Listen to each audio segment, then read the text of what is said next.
কক্সবাজারের টেকনাফে সেনাবাহিনীর অবসরপ্রাপ্ত মেজর সিনহা মোহাম্মদ রাশেদ খান হত্যা মামলায় সাবেক ওসি প্রদীপ কুমার দাসের বিরুদ্ধে দেওয়া মৃত্যুদণ্ডের রায় এখনও কার্যকর না হওয়ায় বিভিন্ন মহলে ক্ষোভ ও উদ্বেগ বাড়ছে। ভুক্তভোগী পরিবারের সদস্য, মানবাধিকার সচেতন নাগরিক এবং স্থানীয়দের একটি অংশের দাবি, মামলার বিচারিক প্রক্রিয়া শেষ হয়ে থাকলে এবং রায়ের বিরুদ্ধে আর কোনো আইনি বাধা না থাকলে দ্রুত তা কার্যকর করা উচিত।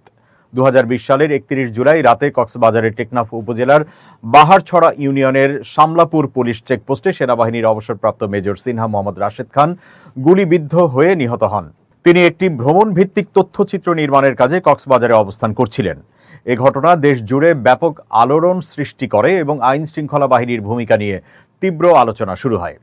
ঘটনার পর দায়ের হওয়া মামলার বিচার শেষে বিচারিক আদালত টেকনাফ থানার তৎকালীন ওসি প্রদীপ কুমার দাস ও পরিদর্শক লিয়াকত আলীকে মৃত্যুদণ্ড দেন।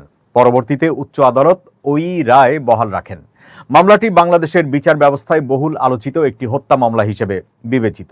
স্থানীয়দের অভিযোগ, ওসি প্রদীপ কুমার দাস তৎকালীন সরকারের ও পুলিশ প্রশাসনের উচ্চ পর্যায়ের প্রশ্রয় এবং স্থানীয় কিছু রাজনৈতিক মহলের সমর্থন পেয়ে টেকনাফে প্রভাবশালী অবস্থান গড়ে তোলেন।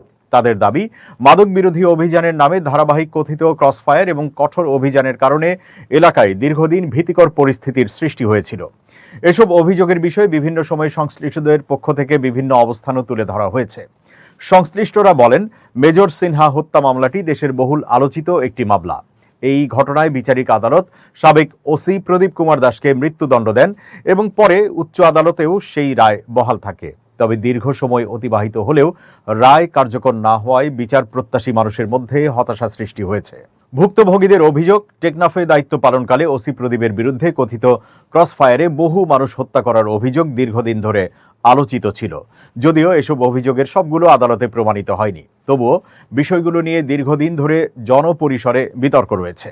তাই মেজর সিনহা হত্যা মামলার চূড়ান্ত রায়ের বাস্তবায়নকে আইনের শাসন প্রতিষ্ঠার একটি গুরুত্বপূর্ণ পরীক্ষা হিসেবে দেখছেন অনেকে।